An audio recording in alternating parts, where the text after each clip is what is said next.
Death and incapacity are things we don't really want to think about, but something that we're all going to experience at some point in the future. But there are some things we can do today that are going to help ease that burden on our loved ones. Hi, I'm Josh Palmer, Director of Financial Planning for the Noble Group. One of the biggest things that we think about passing on is what are we going to do with our assets when we're gone? Where are they going to go? Who do we want them to go to? Right now, if you don't have any sort of documentation in place, the court's going to decide that. When you pass, what happens is your estates that don't have a beneficiary go into probate.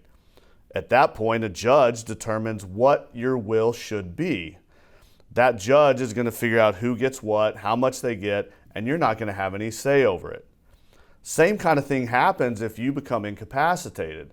If you don't have the right documentation in place, the hospital might decide what happens to you, who decides your care. If someone you don't want to decide your care decides it, is that going to be the care you want? So how do we avoid that pitfall? The first thing we want to do is you want to have a will. Now, a will is a document. It says, here's who I want to execute my will. That's called the executor. This is a person that's kind of in charge of getting all the assets together, making sure that the list is right, and that they're going to go to whomever you want them to go.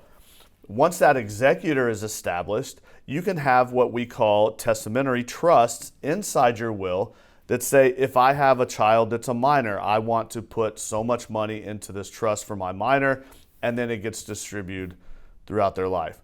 That's one advantage of a will. Not only does it take advantage of certain tax provisions, it also allows you to put in specific instructions if you have a desire to be cremated or if you have a desire to be buried in a certain place. You can put those type of instructions in your will. I know that in my grandmother's case, she has a wedding ring from my grandfather who passed a couple years ago that she wants to go to one of her kids. She doesn't want them fighting over it. She says this ring goes to this person. That's something that you can do inside a will. Get specific about those instructions that you have. Another document that's important to have is called a power of attorney. Now, there are two types of power of attorneys. The first power of attorney is called medical. This power of attorney allows someone of your choosing to make healthcare decisions for you if you become incapacitated. So if I was in a car wreck and I was unable to communicate, my wife, as medical power of attorney, can come with the document and help make those decisions. There's also one called a durable power of attorney. This power of attorney deals more with financial decisions. So if I had a bank account that was in my name, my wife, who is my financial power of attorney, could take that document to the bank and have access to those funds. It allows her to have the ability to continue my financial decisions if I was incapacitated. The fourth document is what we call a medical directive or directive to physicians. This is really the pull the plug type of document. In this document, you decide if you have a terminal illness, what is the course of action? Do you want to be kept alive with all means possible, or do you want to be let go in a peaceful and pain-free manner? This is something you don't have a representative on. This is something that you decide early on, you sign it, it's done.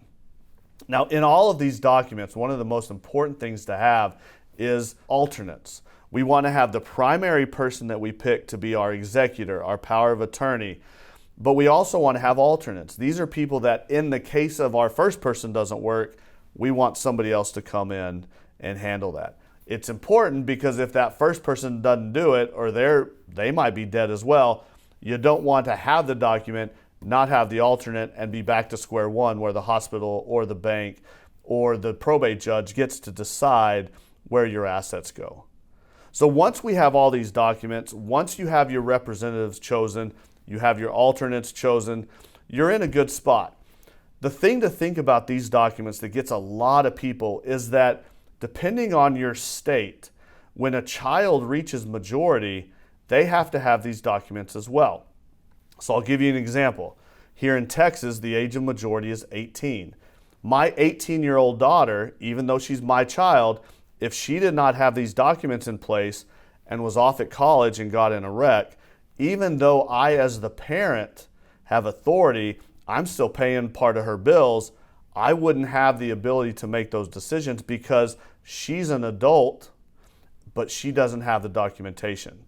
So one of my recommendations is don't think about this as just a death and incapacity of being old or being older or having money.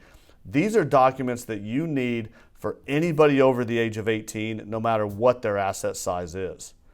If you have any other questions on this, please give us a call, or you can go to our website at thenoblegroup.com or send us an email at education@thenoblegroup.com.